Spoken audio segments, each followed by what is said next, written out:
Di dunia Jujutsu Kaisen yang penuh dengan monster dan kekacauan, ada satu pria yang selalu terlihat serius, rapih, dan benci banget sama lembur. Yes, bener banget, kita ngomongin Nanami Kento, mantan pegawai kantoran yang jadi penyihir Jujutsu dengan gaya khasnya. Tapi sebenarnya siapa sih Nanami dan kenapa dia begitu ikonik? Yuk, langsung kita bahas aja. Nanami Kento adalah penyihir Jujutsu tingkat 1 yang punya reputasi sebagai salah satu karakter paling cool di Jujutsu Kaisen. Dia ini seniornya Yuji dan salah satu orang kepercayaan Gojo.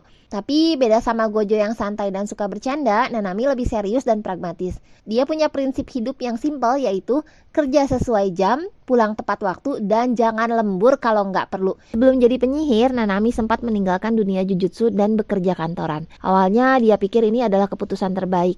Gaji stabil, tanpa resiko kematian, dan hidup yang lebih tenang. Kurang apa coba? Tapi dia cepat sadar kalau kerja di dunia profesional juga nggak jauh beda sama jadi penyihir Jujutsu. Sama-sama bikin capek, sama-sama penuh ketidakadilan. Bahkan di kantor, dia melihat bagaimana orang-orang baik sering diperlakukan tidak adil tanpa bisa melawan. Salah satu yang paling membekas adalah seorang pegawai toko roti yang selalu bekerja keras tapi tetap dirugi. Dari situ dia sadar bahwa kalau dia tetap bertahan di dunia biasa, dia nggak akan bisa membantu siapapun. Hal inilah yang membuat Nanami kembali ke dunia Jujutsu, tapi dia tetap membawa mindset pegawai kantoran ke pekerjaannya sebagai penyihir. Salah satunya, dia tuh nggak mau lembur. Kalau bisa diselesaikan dalam jam kerja, kenapa harus berlama-lama? Bagi Nanami, pekerjaannya sebagai penyihir bukan soal jadi pahlawan atau kesenangan. Ini adalah tugas yang harus dijalankan dengan efisiensi dan profesionalisme. Prinsip hidupnya sederhana, bekerja sesuai waktu, tidak membuang tenaga untuk hal yang tidak perlu. Dan kalau bisa selesai tanpa berlebihan, kenapa harus repot? Berbeda dengan penyihir lain yang menganggap pertarungan sebagai misi pribadi, Nanami tetap profesional melihatnya sebagai pekerjaan, tidak lebih tidak kurang. Sebagai mentor dari Itadori Yuji, Nanami punya cara yang berbeda dari Gojo dalam membimbing Yuji. Gojo lebih suka bermain-main dan memberi semangat dengan gaya santainya. Sedangkan Nanami lebih realistis dan tegas.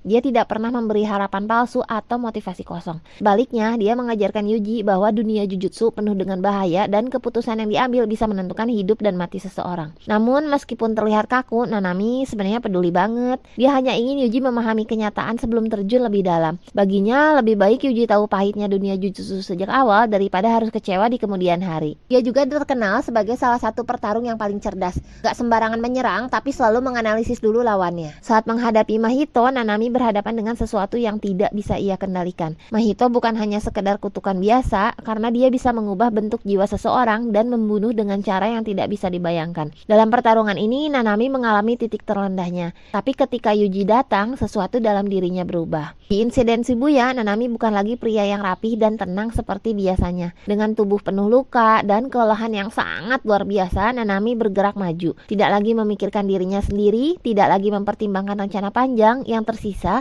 hanyalah seorang pria yang ingin menyelesaikan tugasnya sampai akhir. Melihat Yuji yang tetap maju meskipun tahu resikonya, Nanami sadar bahwa mungkin dunia ini memang tidak adil. Tapi itu bukan alasan untuk berhenti berusaha, kan? Di saat-saat terakhirnya, Nanami sempat membayangkan kehidupan yang lebih tenang. Hidup di pantai, jauh dari pertempuran, dan sesuatu yang selama ini mungkin hanya mimpi baginya. Tapi takdir berkata lain. Akhirnya dia gugur di tangan Mahito, salah satu musuh paling mengerikan yang pernah ia hadapi. Kehilangan Nanami adalah pukulan besar bagi Yuji, tapi warisannya tidak akan hilang begitu saja. Kata-katanya, tekadnya, dan prinsipnya tetap hidup di dalam diri mereka yang ditinggalkan. Nanami tidak pernah menganggap dirinya pahlawan, tapi pada akhirnya dia adalah contoh seseorang yang tetap teguh pada keyakinannya bahkan sampai akhir.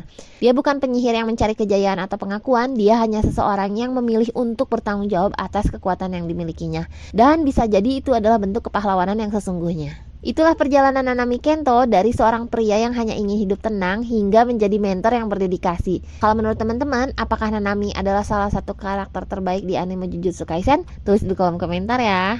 Jangan lupa buat like, subscribe, dan nyalakan lonceng notifikasi biar teman-teman nggak ketinggalan video terbaru dari Minkuwo. Teman-teman juga bisa request di kolom komentar karakter siapa yang bakalan kita bahas di video selanjutnya. Kasih yang udah nonton ya, sampai jumpa di video minggu depan. Dadah!